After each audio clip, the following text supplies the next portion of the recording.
ચાલો આજે આપણ બનાવવાના રીંગણ બટાકાનું શાક.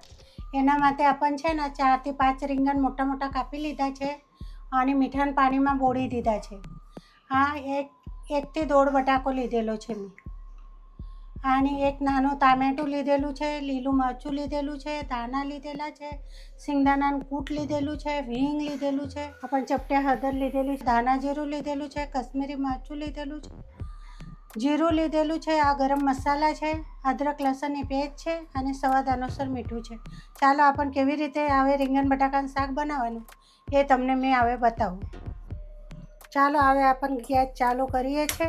રીંગણ બટાકાનું શાક તમને બતાવું કેવી રીતે બનાવું. 2 થી 3 પડી તેલનું નાખી લેવાની. મેં 3 પડી નાખી છે.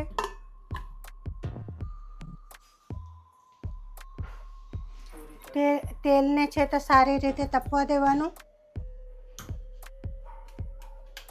ચાલો હવે આપણું તેલ તપી ગયું છે. હવે ચપટી જીરું લીધેલું છે મેં, જીરાને નાખી દીધું.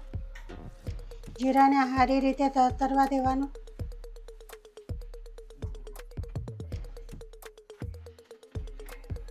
આપણ લીધેલું છે અદરક લસણની પેસ્ટ, એને સારી રીતે આવી રીતે નાખી દેવાની.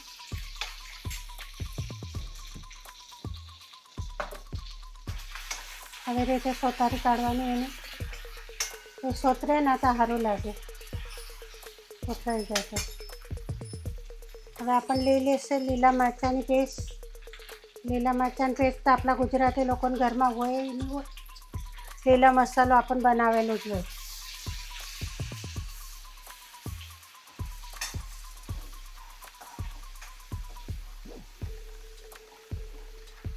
હવે નાખીએ આપણે ટામેટાં.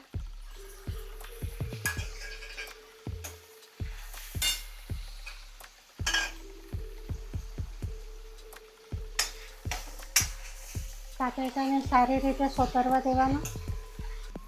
હવે નાખીએ છીએ આપણે ધાણા જીરું. 1 ચમચી ધાણા જીરું લીધેલું છે, 1 ચમચી ગરમ મસાલા લીધેલો છે અને અડધી ચમચી કાશ્મીરી મિરચી લીધેલી છે. એને સારી રીતે સોતરી કાઢવાનું.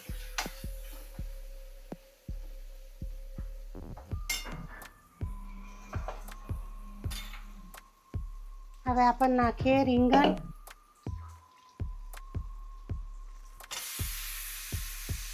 આવી રીતે બધા રીંગણ આપણે નાખી દઈએ. હવે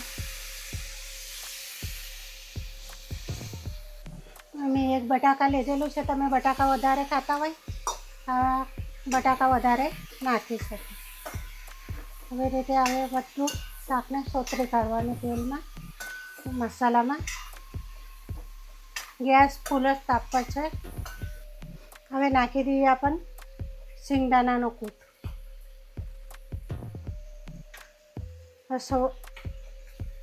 આપણે ચપટી હળદર લીધેલી છે એ નાખી દઈએ. હવે આપણે સ્વાદ અનુસાર મીઠું નાખી દઈએ. સારી રીતે સોતરી કાઢવાનું. મેં ગ્લાસ એટલું પાણી લીધેલું છે. હવે આ પાણી નાખી દેવાનું અને એને સારી રીતે હલાવી કાઢવાનું. ગેસ આપણો ફૂલ જ છે. જરાક આપણને ચડવા માટે 1.5 થી 2 ગ્લાસ પાણી નાખી દેવાનું. 1.5 થી 2 ગ્લાસ પાણી નાખી દીધું છે મેં. હવે સારી રીતે એને ચડવા દેવાની. આને કમસે કમ 15 to 20 મિનિટ લાગશે. ચાલો આપણને હવે ચડી જાય ત્યારે બતાવું. હવે આપણને એના પર ઢાંકણું ઢાંકી દઈએ. જો આવી રીતે હવે આપણને ગેસને હવે ધીમે કરી દઈએ. ચાલો આપણું હવે શાક જોઈએ. 15 થી 20 મિનિટ થઈ ગયા છે આપણે શાકને. હવે શાક જોઈએ આપણને. જો આપણું શાક કેવું સરસ થાય છે. જો આપણું હવે પાણી આપણું બધું બળી ગયું છે. હવે ફૂલ તાપ પર મૂકેલું હતું. તો ચાલો આપણને હવે શાક જોઈએ ચડી કે નહીં. હવે રસો જાડો થઈ ગયો છે. આ જો રીંગણ એકદમ દાંડીવાળા રીંગણ રાખવાના એટલે સરસ થાય. અને તમને સૂકી બનાવવી હોય તો સૂકી બી બનાવી શકો તમે. અમે રસાવાળા ખાય છે ને એટલા લીધે જો આપણો રસો એકદમ જાડો થઈ ગયો છે. આવી રીતે રસો થવા દેવાનો. અને હવે કેવું સરસ શાક દેખાય છે. ચાલો પછી આપણને મળીએ બીજા વિડીયોમાં. તમને વિડીયો કેવો લાગ્યો કમેન્ટ કરજો, શેર કરજો, લાઈક કરજો. ચાલો આપણને ઉપરથી હવે દાણા નાખી દઈએ શાકમાં.